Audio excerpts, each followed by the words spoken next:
Biden's nominee for IRS commissioner teed up for confirmation by Senate. The Senate is poised to confirm President Joe Biden's pick to head the IRS after he cleared a key procedural hurdle, but it postponed a final vote until Thursday. The Senate voted 51-44 to limit debate on the confirmation of Danny Verfel, but he lost the support of one Democrat Senator Joe Manchin, D.W. Va, who's embroiled in a nasty fight with the administration over electric vehicle credits. Verfel would take charge of the IRS as it gears up to spend an unprecedented $80 billion funding infusion to crack down on tax cheats and update the agency's woefully outdated technology. He'll also face the ire of Republicans who have launched an offensive against the agency and the new funding. Verfel, a veteran of federal fiscal agencies such as the Office of Management and Budget, who most recently headed up Boston Consulting Group's global public practice, drew the support of 6 Republicans. He appeared headed toward confirmation on Wednesday before Democratic leaders postponed the vote as the chamber continued debating abortion legislation and an effort to block a progressive D.C. crime law. In a floor speech Wednesday, Finance Committee Chair Ron Wyden,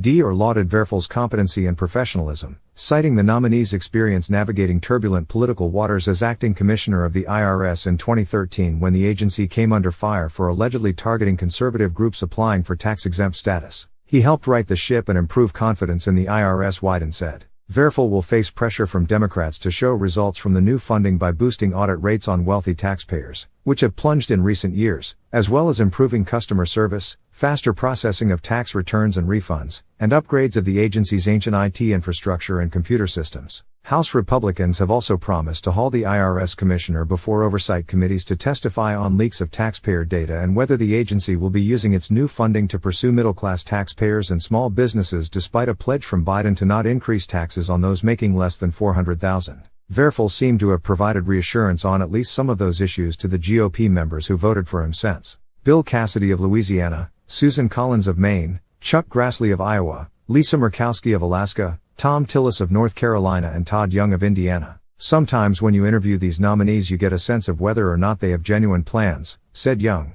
Verfel volunteered to me some of the plans he has to improve operations, but he also showed the requisite humility for a manager stepping into an environment where there will be certain new discoveries. Manchin, on the other hand, has been battling the Treasury Department over what he considers misguided interpretations of legislation Democrats pushed into law last summer expanding tax credits for electric vehicles and a slew of other green energy programs. Manchin and Senate Majority Leader Chuck Schumer, D.N.Y. largely wrote that legislation. While Daniel Verfel is supremely qualified to serve as the IRS commissioner, I have zero faith he will be given the autonomy to perform the job in accordance with the law, and for that reason, I cannot support his nomination, Manchin said in a statement. Brian Failer contributed to this report.